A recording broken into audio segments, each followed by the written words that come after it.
Em nome do Pai, e do Filho, e do Espírito Santo. Amém. Naquele tempo, Jesus contou-lhes uma parábola. Olhai a figueira e todas as árvores. Quando vedes que elas estão dando brotos, logo sabeis que o verão está perto. Vós também, quando virdes acontecer essas coisas, ficais sabendo que o reino de Deus está perto. Em verdade, eu vos digo, tudo isso vai acontecer antes que passe esta geração. O céu e a terra passarão, mas as minhas palavras não hão de passar. Palavra da salvação. Glória a vós, Senhor. Meus irmãos e minhas irmãs, estamos aqui no capítulo 21, dos versículos 29 até o versículo 33 do Evangelho de São Lucas.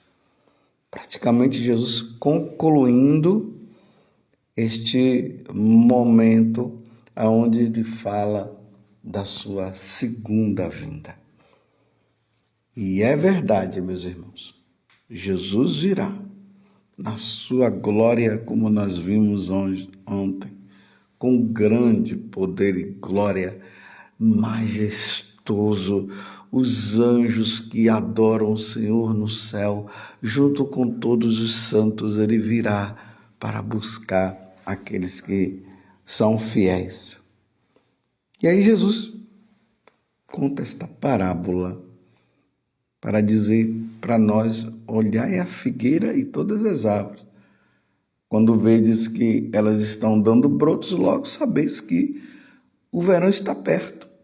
Vós também, quando virdes acontecer essas coisas que ele narrou e nós vimos durante esses dias, ficais sabendo que o reino de Deus está perto. Agora Jesus conclui com essa verdade. Em verdade, eu vos digo, tudo isso vai acontecer antes que passe esta geração. Então, agora, Jesus está colocando uma coisa que é muito importante para a nossa compreensão. É nesta geração que isto irá acontecer. Embora as diversas gerações foram vivendo a expectativa desse retorno, porque nós não sabemos o dia nem a hora que ele virá. Então, cada geração vive essa expectativa. Então, quando ele diz essa geração, então, a geração lá do tempo dele e a geração nossa. Então, a geração do tempo de Jesus não viu ele retornar, ele subiu e ele não retornou. E aí vamos contando as diversas gerações que foram passando e todos foram vivendo essa expectativa e ele não voltou. E agora ele está dizendo que esta geração, a nossa, aí ele está dizendo, em verdade, eu vos digo, tudo isso vai acontecer antes que passe esta geração. Então, como nós não sabemos, as gerações passadas viveram a expectativa, pelo menos aqueles que estavam vivendo a santidade. E Jesus não veio, esta geração terá que viver essa expectativa. Mas ele virá? Não sabemos. Vamos saber se nossa geração, só vamos saber se ele realmente vier. Mas se essa geração não vir, a sua glória, o seu retorno, a outra vai viver a expectativa. De repente pode ser que seja outra. Então nós não vamos viver também dizendo assim, não vai ser essa geração não, vai ser a outra. Nós não podemos afirmar isso. Nós podemos afirmar, você está entendendo o porquê que Jesus ele não deixou claro? Ao mesmo tempo que nós podemos dizer que vai ser a geração seguinte, nós poderemos dizer que pode ser que não seja. Como nós poderemos dizer, é agora, nesta geração. Mas poderá não ser. Então, nós não temos que ficar afirmando ou não.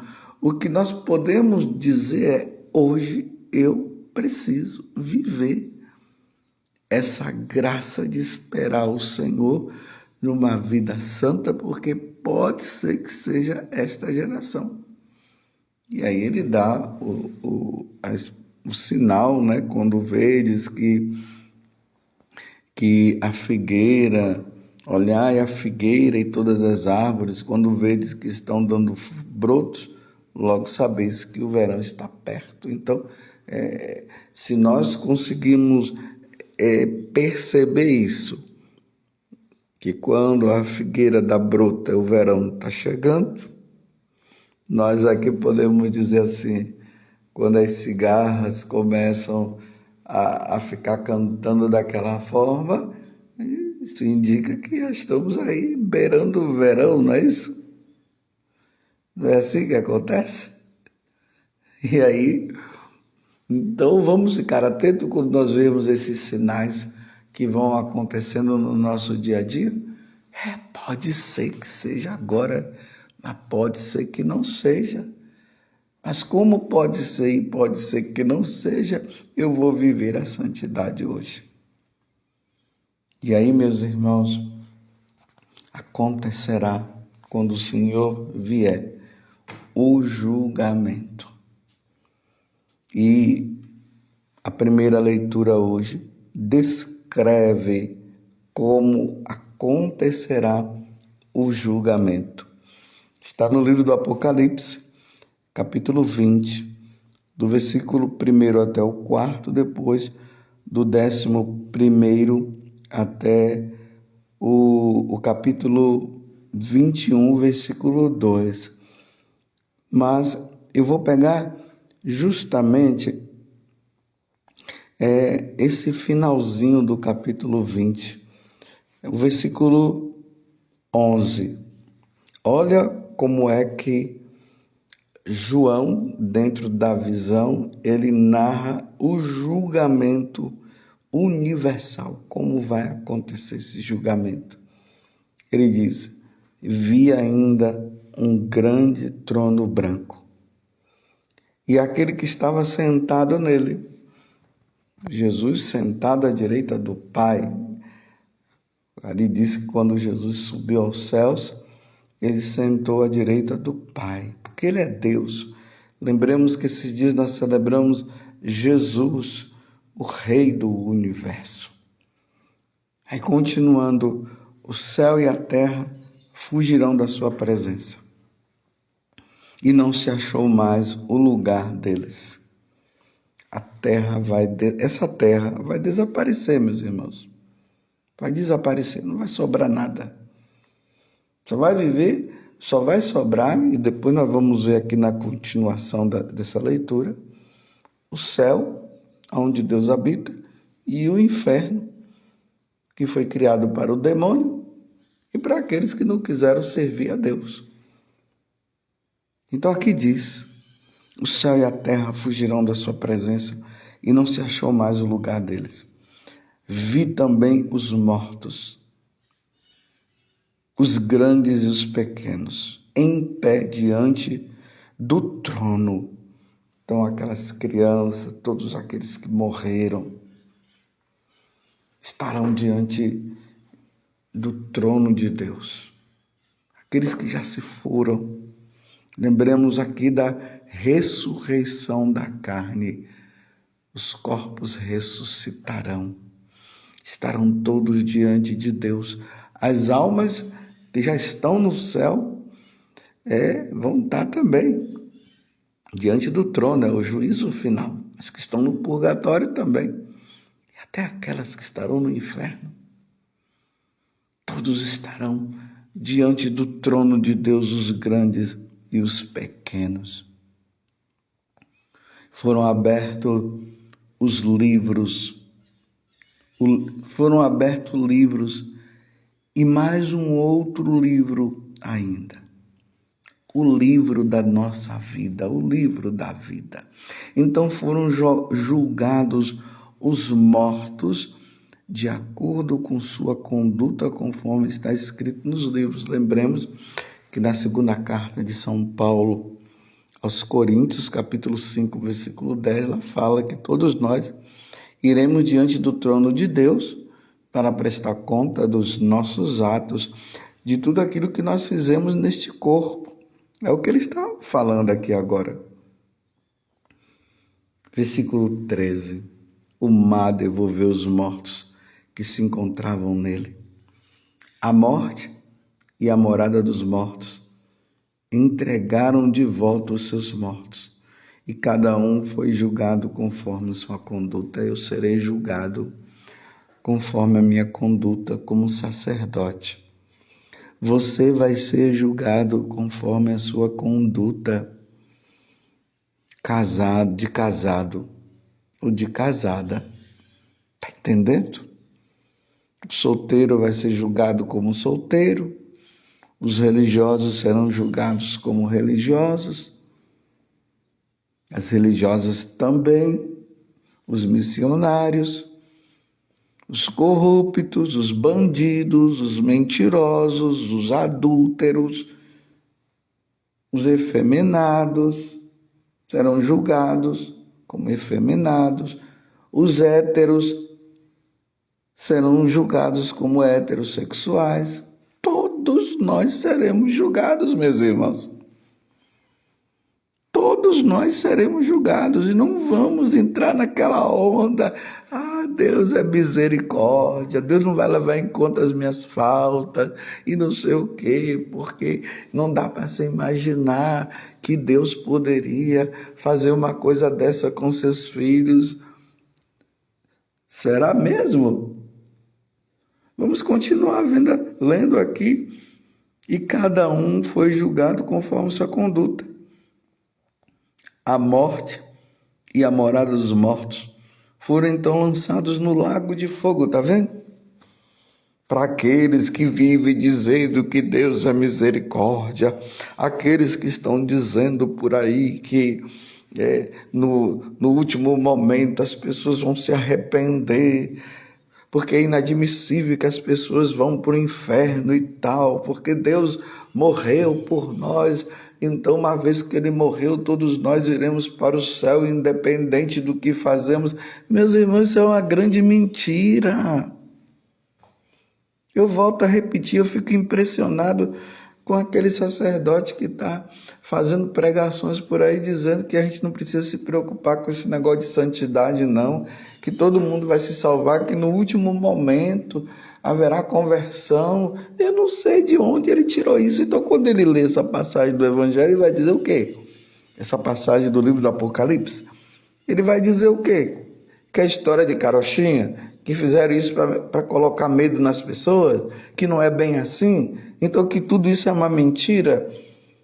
Se essa passagem do livro do Apocalipse é uma mentira, porque todo mundo vai se converter, então o que é que eu estou fazendo aqui? Eu vou deixar de ser padre, porque todo mundo vai se salvar. Mas não é isso que as Sagradas Escrituras diz.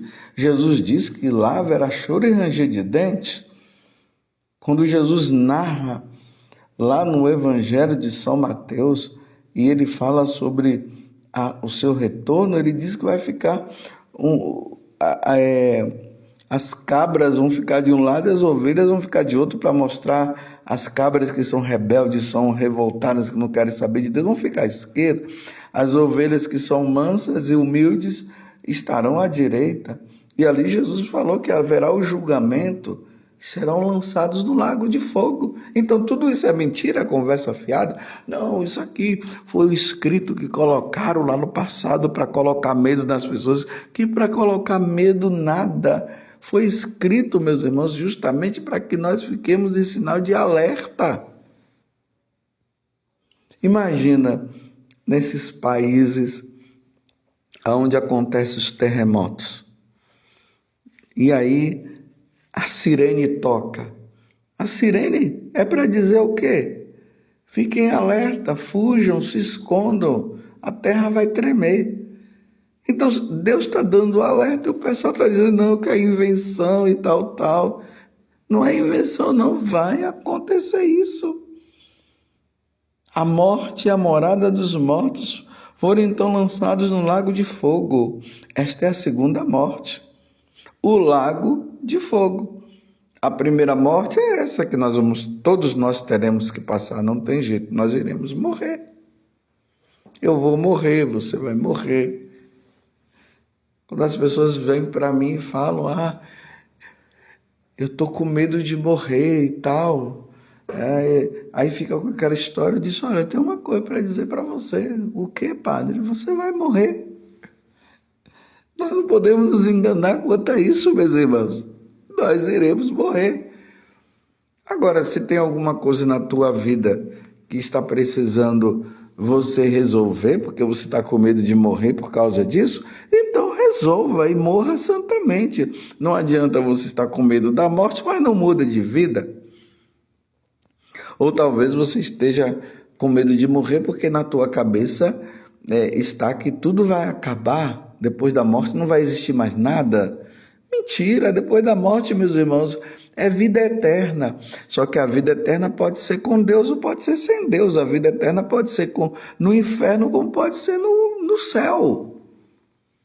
Então essa primeira morte nós iremos passar. Mas graças a Deus nós não podemos temer essa primeira morte, porque Jesus nos redimiu na cruz. Então a morte é apenas uma passagem para nós irmos para a eternidade, como eu disse antes, com Deus ou sem Deus. Então a segunda morte, que ele está dizendo, cada um foi julgado conforme sua conduta.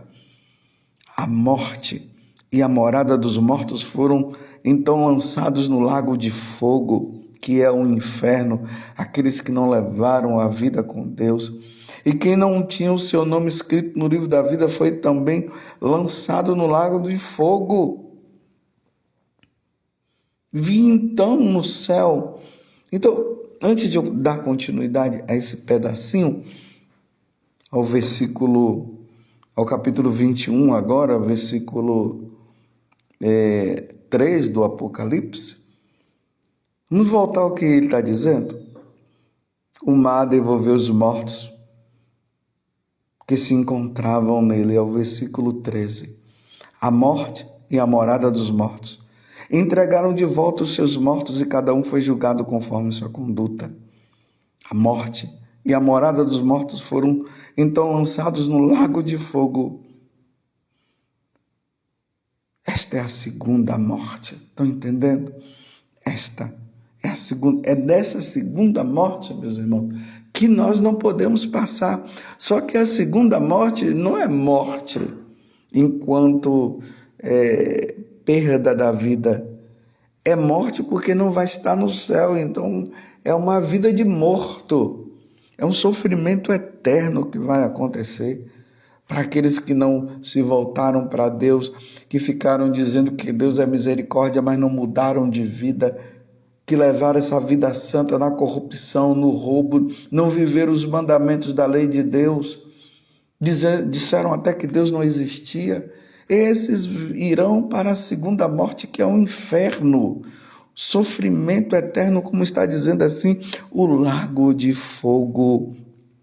Esta é a segunda morte, o lago de fogo. A segunda morte é o lago de fogo. Você quer ir para o lago de fogo? Eu sei que você não quer ir, então leve, pelo amor de Deus, uma vida santa. Saia desta vida de pecado. Não brinque mais com Deus.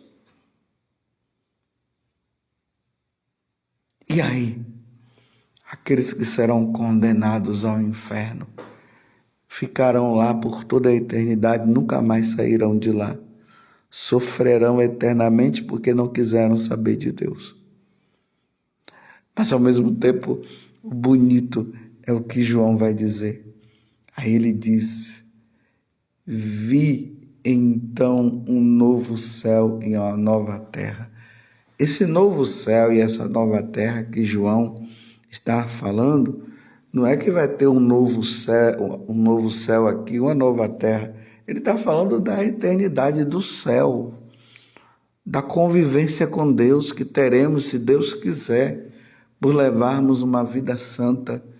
E ali nós Como nós somos cidadãos dos céus, como São Paulo vai dizer na segunda carta aos Tessalonicenses, nós somos cidadãos do céu. E na carta aos Hebreus também, vai dizer que a nossa cidade permanente é o céu. Então nós viveremos lá. Eu estou dizendo que nós viveremos lá porque eu estou lutando para chegar lá. E a minha esperança é de chegar lá. E espero em Deus que isso aconteça. Espero em Deus que eu não venha apostatar, ou seja, deixar a minha fé na Igreja Católica e nos seus ensinamentos e viver uma vida de pagão. Eu quero que se realize na minha vida o que João está dizendo. Vi então no céu, vi um novo céu, uma nova terra. Pois o primeiro céu e a primeira terra passaram, o mar já não existe. Estão vendo? Esse mundo aqui vai desaparecer. Eu quero viver nessa nova terra. Deus me livre de ir para o inferno. Eu estou falando isso para que você entenda isso também. Você compreende? Muda, é tempo de mudança, é tempo de levarmos essa vida santa. Vi a cidade santa, a nova Jerusalém que descia do céu junto de Deus, vestida com a esposa enfeitada para o seu marido. Eu vi, João está dizendo, o Senhor vindo na sua glória como esposo em busca da esposa, para levar-nos para o céu e vivermos eternamente lá.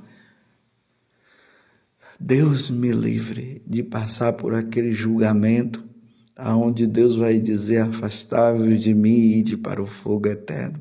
Eu quero ouvir de Deus isso. Eu e você vamos levar essa vida santa para nós ouvirmos de Deus justamente essa frase: vinde bendito de meu Pai.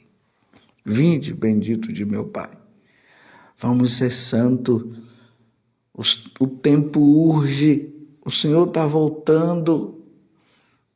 Se Ele não voltar na sua glória, agora Ele voltará para nos levar.